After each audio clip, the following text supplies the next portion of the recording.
महाराष्ट्र में बीजेपी और शिवसेना एक दूसरे पर तंज कसने का एक भी मौका हाथ से नहीं जाने देते हैं। बीजेपी और शिवसेना आज एक दूसरे के सबसे बड़े विरोधी हैं।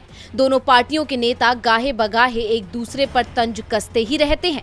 शिवसेना के सांसद संजय राउत ने मंगलवार को पुणे में पीएम मोदी पर जमकर निशाना साधा। उन्होंने कहा कि अगर पीएम मोदी अपना अहंकार छोड़ दें तो कई समस्याएं हल हो सकती हैं।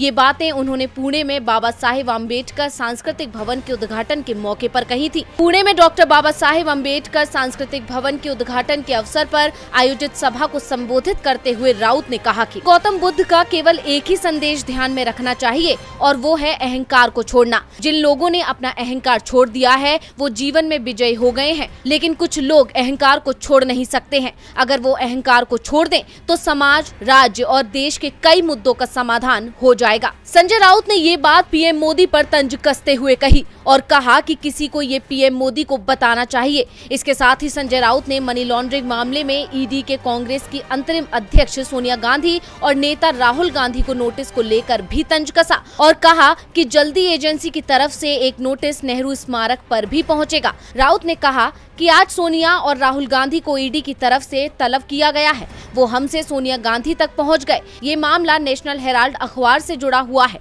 जिसे नेहरू ने अंग्रेजों के खिलाफ शुरू किया था। हम जल्दी नेहरू स्मारक के बाहर ईडी का नोटिस चस्पा देखेंगे। गौरतलब है कि शिवसेना के सांसद संजय राउत हमेशा बीजेपी और पीएम पर निशाना साधते रहते हैं। हाल ही में उन्होंने बीजेपी को आड़े हाथों लेते हुए कहा था कि बीजेपी महाराष्ट्र की सत्ता में कभी नहीं लौट सकती, क्योंकि बीजेपी ने शिवसेना से किए अपने वादे का सम्मान नहीं किया। इसलिए महाराष्ट्र को महाविकास अघाड़ी के रूप में एक अच्छी सरकार मिली है।